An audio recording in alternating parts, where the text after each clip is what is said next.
Olá pessoal, tudo bem? Sejam bem-vindos ao canal Daniel Lopes. É sempre um prazer e uma honra contar com a sua audiência. E no meio dessa encrenca toda que está rolando lá na Europa, muita gente está falando, se fosse com outro presidente americano, o anterior, o Donald, isso não teria acontecido, né? Se fosse com o loirão, o homem laranja, isso não teria acontecido. E essa opinião ela faz sentido, mas não pelo motivo que você imagina, né? A maioria pensa assim, com certeza. Ao contrário do presidente agora que tá senil, que tá gagá, que fica só no mingauzinho, né? O presidente que termina ali, ele fala, e agora, pessoal, vou pra onde? Aí eles vão carregando ele vai andando todo caquéticozinho, vou pra cá, vou pra lá, e mistura o nome de todo mundo, tá falando de um país, aí fala o nome do outro, aquela confusão toda, né? Aí o pessoal olha, né? Olha o presidente gagá que tem agora nos Estados Unidos. E o outro, eles falam, pô, o outro era mais firme, mais durão, falava mais grosso, né? Era maior, mais forte, tinha mais linha, tinha uma postura mais rígida e tal. Parece que é por isso, né, pessoal? Você acha que, se fosse na época do outro presidente, isso não tinha acontecido, porque o cara é mais durão. Parece que é por isso, mas exatamente não foi exatamente por isso, né? Foi exatamente por outros motivos. Por quê? Sim, se você falar o ex-presidente americano ele negociava de forma mais durona, sim, negociava de forma mais durona. Ele traz um estilo que ele usava nas negociações imobiliárias dele, sim, qual era o estilo que ele usava? Ele começava a negociação assim bem dura, bem assim, quase choque e pavor, né, que usa no exército, é shock and awe, né, que é você chegar já com um ataque rápido, o seu oponente fica meio desnorteado. Ele usava essa tática nas suas negociações comerciais imobiliárias e ele começou a aplicar essa tática também nas relações geopolíticas internacionais. Ele ia conversar lá com o Pinguinho lá, o coreano, e falava, meu irmão, pô, o Rocket, chamava ele de Rocket Man, né, o homem do foguete. Eu chamava de Rocket Boy, né, que parece que é o menino, né. Eu chamei de Pinguinho, né. O Pinguinho tava lá e tal, aí ele chegava arrepiando com o Pinguinho. E aí o Pinguinho ficava meio assustado, depois ele ia lá, apertava a mão. Então a negociação dele sempre foi assim no mercado imobiliário. Ele chegava arrepiando, depois ele conversava na moral.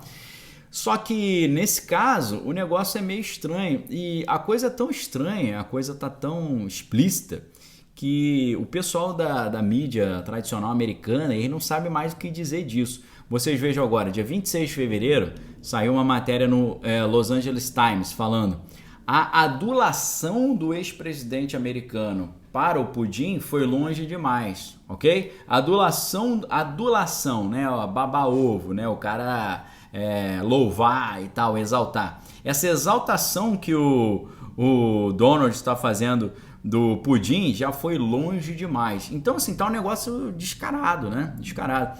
E outro dia eu tava vendo na Fox News, né, uma entrevista com ele, e o pessoal falando, você acha que se você estivesse no poder agora, teria acontecido isso que está acontecendo lá em Kiev?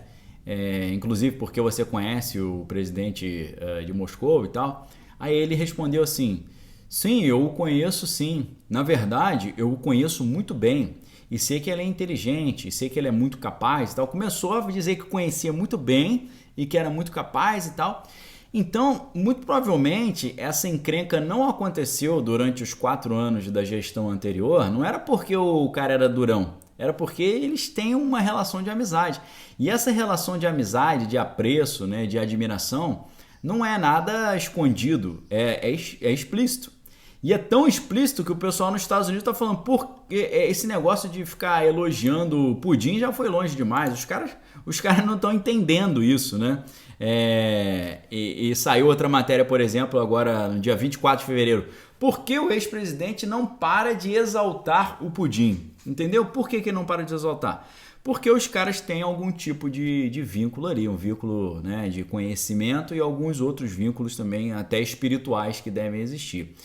Então eu quero dizer para vocês, pessoal, que hoje a gente aprendeu a imaginar a relação entre os diversos lados do poder através de uma relação como se fosse daquele antigo conceito de teatro das tesouras, né? Teatro das tesouras é uma espécie de atualização daquela ideia da política do café com leite, né? Quando os poderosos estados brasileiros de Minas Gerais e São Paulo se alternavam no poder. É claro que quando havia um problema nessa alternância, dava uma encrenca, né? Aí vinha um governo queria derrubar o outro e por aí vai. Veja o que aconteceu, né, com o presidente Café Filho, né? Os outros presidentes que, né, foram tirados de cena ali, isso gerou instabilidade como a da época que tivemos na era Vargas, né? Então, eu digo para vocês que, na verdade, ao contrário do Teatro das Tesouras, nós não temos hoje uma aliança para a alternância do poder, que era o que havia na política do café com leite e o que havia também, né, nessa ideia das tesouras. Hoje nós temos algo que eu chamo de espectro do domínio total, ou domínio do espectro total. Por quê? As oposições que surgem são oposições completamente artificiais, são completamente fictícias.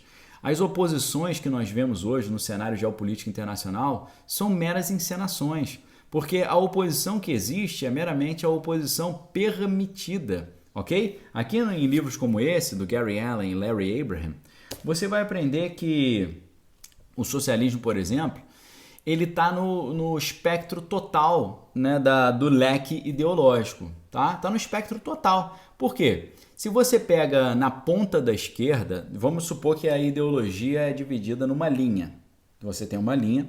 Na ponta esquerda dessa linha, você tem o quê? A esquerda do lado extremo. Então você tem ali o quê? O socialismo internacional. Aí o pessoal, eu estou falando, eu não separo a ideologia assim, tá, pessoal? Como é que o professor lá, esquerdista, vai te falar? Ele vai te falar o quê? Ó, no lado da esquerda, na ponta esquerda, no lado extremo dessa esquerda, você tem um socialismo internacional. Na ponta da direita, na ponta da direita mais ali, no limite da direita, você tem o quê? O socialismo nacional. Nacional-socialismo, lembra? Aquela coisa nojenta lá do bigode, do Partido dos Trabalhadores da Alemanha. Então, de um lado esquerdo da ponta você tem socialismo internacional. Do lado direito da ponta você tem socialismo nacional. No meio você teria democracia. Mas essa democracia não é democracia. Sabe o que é? É socialismo fabiano. É uma fachada democrática, mas na verdade numa estrutura completamente socialista. Por quê? O que Carlinhos Marcos vai dizer no seu manifesto?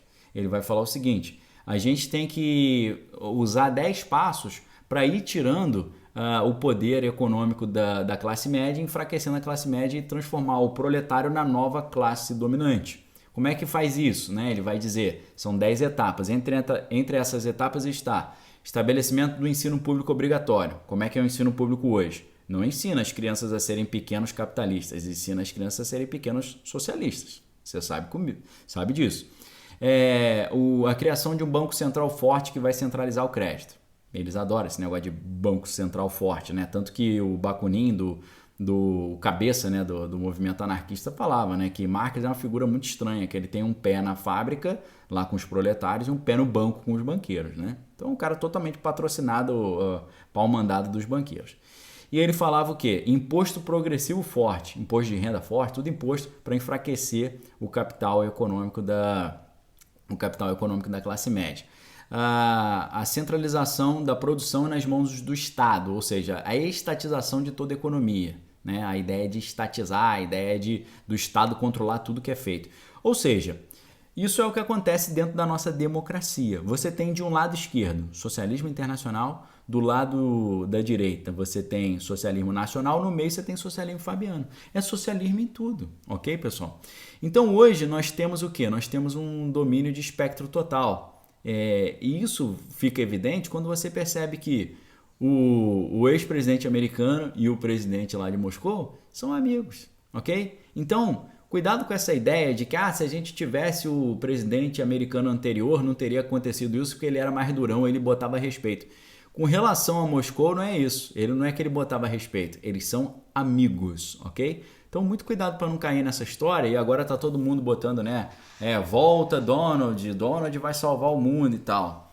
Somebody love total isso aí, ok, pessoal? Quer ficar de olho no que tá rolando? Digo para você, nem do lado de cá, nem do lado de lá, nem em cima, nem embaixo, nem na esquerda, não tem nenhum santinho, tá? Nesse cenário geopolítico aí, você tá vendo a disputa de Moscou com Kiev, Moscou não vale nada e o pessoal de Kiev também não vale muita coisa não, tá? É claro que a gente fica aqui muito consternado com a população. A população não tem nada a ver com isso e paga o pato sempre, né? O inocente sempre paga o pato. Eu estou falando dos líderes.